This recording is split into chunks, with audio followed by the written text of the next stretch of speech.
নমস্কার, আমি স্বাগতা। আর আজকে আমার নিবেদন কবিতা চক্রবর্তীর লেখা পরিবার। সাত সকালে ছেলেকে দেখে অবাক হলেন সূর্যশেখরবাবু। মনটা কেমন যেন করে উঠল। বাড়িতে কিছু হলো নাকি? সবাই ঠিক আছে তো? ঠাকুর সবাইকে ভালো রেখো গো বাড়িতে। এমনিতে তো 9 মাসে 6 মাসে একবার করে ছেলে এসে দেখে যায়, তবে ফোনটা কিন্তু করে প্রত্যেক মাসেই। খোঁজ খবর নেয়, টাকা পাঠিয়ে দেয় ঠিক সময়। ওই পেনশনের টাকাটাই উঠিয়ে দিয়ে যায়। বৌমা আর নাতনি একদমই আসে না। কত ইচ্ছে হয় নাতনিটাকে একবার দেখার। ওই ফোনেই যেটুকু কথা বলে মাঝে মাঝে, তার নাকি একদম সময় নেই।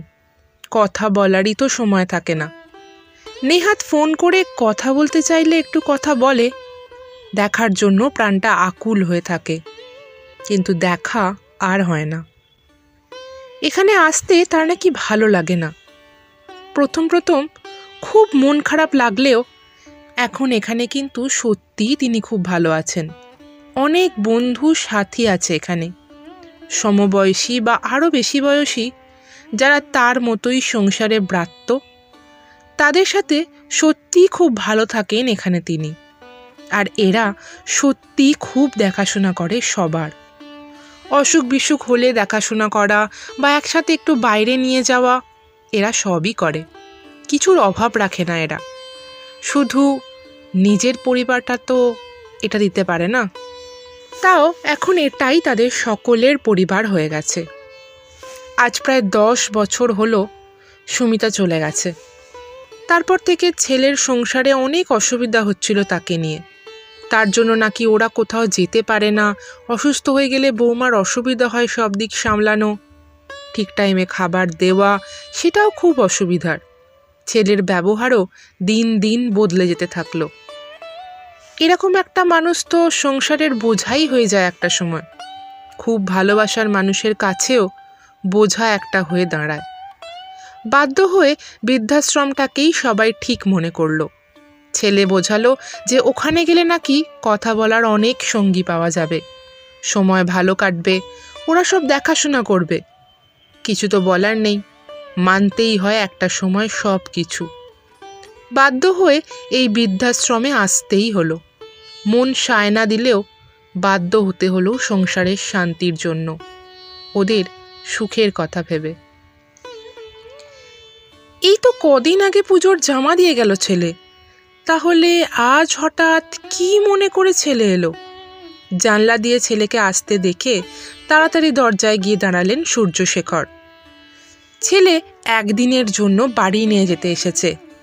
এত বছরে মাত্র 3 দিন বাড়ি নিয়ে গেছে, কিন্তু আজ কি এমন ঘটলো যে তাকে বাড়ি নিতে এলো? উদ্বিগ্ন হয়ে জিজ্ঞাসা করলেন সূর্যশেখরবাবু, বাড়ির সবাই ঠিক আছে তো?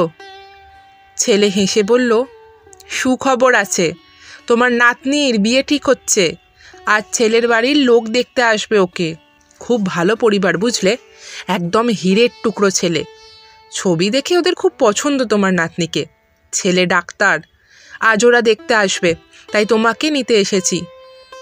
তারপর আমতা আমতা করে ছেলে মাথা নিচু করে বলল, ওরা জানে না তুমি এখানে থাকো, তুমি আমাদের সাথেই থাকো ওদের বলেছি। আসলে ওদের একান্নবর্তী পরিবার, দাদুই ওদের বাড়ির প্রধান, তার পছন্দই শেষ কথা বাড়িতে। তাই ছেলের দাদু আজ নিজে আসছেন মেয়েকে দেখতে আর সবার সাথে পরিচয় করতে, তাই তোমাকে নিতে এলাম। মাথাটা নিচু করে বসে থাকলো ছেলে। সূর্যশেখরবাবু নিজের মনেই একটু হেসে বললেন, সে তো খুব ভালো খবর, চলো তাড়াতাড়ি বাড়ি যাই। বাড়িতে সাজো সাজো ব্যাপার সব। মা মেয়ে খুব খুশি, আজ তার খুব খাতির। মনে হচ্ছে এই বাড়িতে আছে খুব দামি অতিথি। বৌমা তো বাবা বাবা করে অস্থির, কি খাবেন কি পরবেন সব দিকে নজর। নাতনিও তাই, খুব খুশি।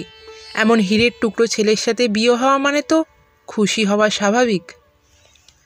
ড্রয়িং রুমে এক এক করে ঢুকলেন। ছেলের দাদু, ঠাকুমা, বাবা, মা, পিসি সবাই হাত জোড় করে নমস্কার বিনিময় করল। বলল ছেলে আসছে, গাড়ি পার্ক করছে। ছেলের দাদু তো সূর্যশেখর বাবুর সাথে গল্প জুড়ে দিলেন।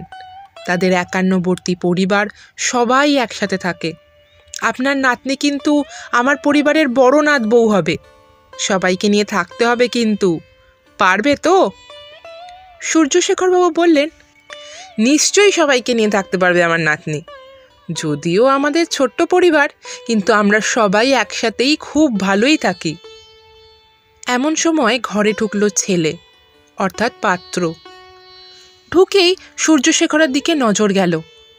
তাকিয়েই বলল, দাদু তুমি এখানে? তোমাকে বলেছি না ঘরের বাইরে বেরোবে না?